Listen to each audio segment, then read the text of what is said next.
मैं RRB JEE का exam दी हूँ। मेरा एग्ज़ाम 20 फरवरी सेकेंड शिफ्ट में था। जितना लोग कमेंट में जाके और रिव्यू दे रहे कि पेपर इजी था, मैं पेपर को बिल्कुल भी इजी कंसीडर नहीं करती हूँ। पेपर को मैं मॉडरेट बोलूँगी क्योंकि पेपर टाइम टेकन था। पेपर के एक पार्ट को आप देख करके पूरे पेपर का एनालिसिस नहीं कर सकते हैं। पेपर के पूरे पार्ट को देख के आप बता सकते हैं कि पेपर इजी था या मॉडरेट या हार्ड था। मैं पेपर को हार्ड भी नहीं बोलूँगी, इजी भी नहीं बोलूँगी, पेपर मॉडरेट लेवल का था।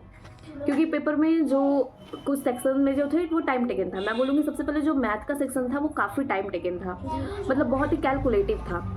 अगर टाइम टेकन है पेपर तो number of question come attempt करेंगे। नंबर ऑफ़ क्वेश्चन जब कम अटैम्प्ट करेंगे तो कैसे बोल सकते हैं कि पेपर ईजी था। मेरा एक दो लोगों से इस चीज़ों पे बहस भी हुआ है। लोग एग्ज़ाम देके निकले तो बोल रहे मैंने 90 बनाया है, 96 बनाया है। मेरा तो इतना नहीं गया है, ऑनेस्ट है। मैंने तो मतलब 80 के अंदर ही मैंने अटेम्प्ट किया है। और मेरा तो मैथ में मैंने एक छोड़ा भी है क्योंकि एक जो क्वेश्चन था उसमें डेसिमल था, मतलब 4 अंक तक डेसिमल आपको निकालना था, तो मैं वो तो बिल्कुल भी अटेम्प्ट नहीं की। मैंने मार्केट रेट किया था कि उसे अटेम्प्ट करूँगी, लेकिन फिर मेरा टाइम ओवर हो गया तो मैंने अटेम्प्ट नहीं किया। मैं आपको आज सेक्शन वाइज रिव्यू देने वाली हूँ।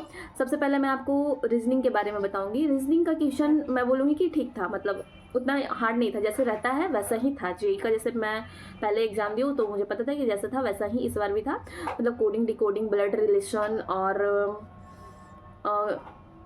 डायरेक्शन, सीटिंग अरेंजमेंट, ये सब से क्वेश्चन थे। तो मैं बोलूँगी 25 फरवरी वाले लोगों को भी ये सब थोड़ा देख लेना चाहिए क्योंकि वो हर सेक्शन में आ रहे हैं। और 2 क्वेश्चन तो वो था कि मतलब जो सिम्बोलिज्म से जो आता है कि अगर नंबर को या डिजिट को हम ड्रॉप कर दे तो फिर लेफ्ट से फिफ्थ या फिर राइट से फिफ्थ कौन सा। डिस्कस अबाउट मैथ कि मैथ में किस किस टॉपिक से आया और फिर मैथ का पेपर कैसा था।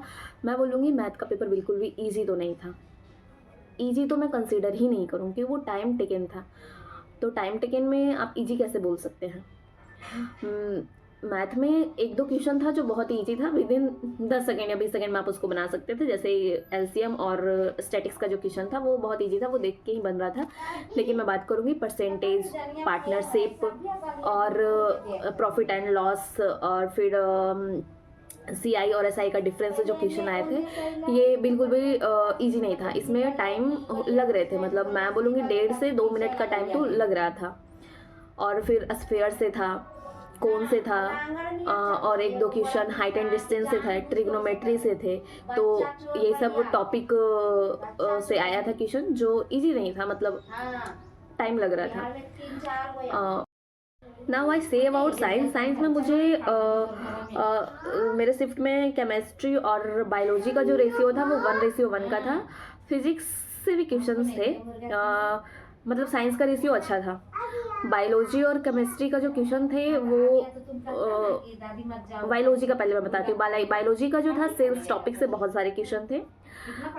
सेल्स चैप्टर और रिप्रोडक्शंस, रिस्पायरेशंस, ये सबसे क्वेश्चन थे। और बायोलॉजी में मैं बोलूँगी तो सिंथेटिक फाइबर, सॉरी केमिस्ट्री में मैं बोलूँगी तो synthetic fibre, chemical reaction, atom, ये सब टॉपिक से क्वेश्चन थे जो अच्छा था, मतलब 10th लेवल तक का ही था। ऐसा कुछ नहीं कि वो 10th से ज़्यादा लेवल का था। और फिजिक्स में तो वही टॉपिक है, lens, mirror, electricity, magnetic field, ये सब से आया था। तो ये सब टॉपिक साइंस मतलब मुझे सही लगा। साइंस इतना भी टाइम टेकन नहीं था, ईजी था। और फिर मैं आऊँ तो जीके का बात करूँ तो जीके में जनरल अवेयरनेस में मैं उतना तो जीके पे ध्यान नहीं दी थी एग्ज़ाम में। मैंने प्रिपेयर ही मैथ, रीजनिंग और साइंस के बेसिस पे किया है। तो जीके में मैं बोलूँगी कि एक 1:1 था जीके में भी। जनरल अवेयरनेस का जो रेशियो था 1:1, 1:1 मतलब स्टैटिक्स और करंट अफेयर का रेशियो को मैं बोल रही हूँ 1:1। तो वो दोनों ठीक था, मतलब मैंने जीके उतना अटैम्प्ट ही नहीं किया। और 15 था तो मैं आई थिंक 12 छोड़ ही दी हूँ, 2-3 ही अटैम्प्ट की हूँ। तो मैं जीके का तो रिव्यू उतना जस्ट नहीं दे पा रही हूँ। तो मैं कहना चाहूँगी कि ओवरऑल जो रिव्यू मैं दे रही हूँ वो था कि मॉडरेट लेवल का था। ईजी तो मैं कंसिडर नहीं कर रही हूँ। बाकी कमेंट सेक्शन खुला है, आप मुझे बता सकते हैं कि मेरा रिव्यू कैसा लगा। This is my honest review. और आप लोग बताइए कि आप लोगों ने कितना अटैम्प्ट किया है। और 25 फरवरी को तो मैं जो टॉपिक बोली उससे पढ़ के जाइए, हो जाएगा। Best of luck, bye.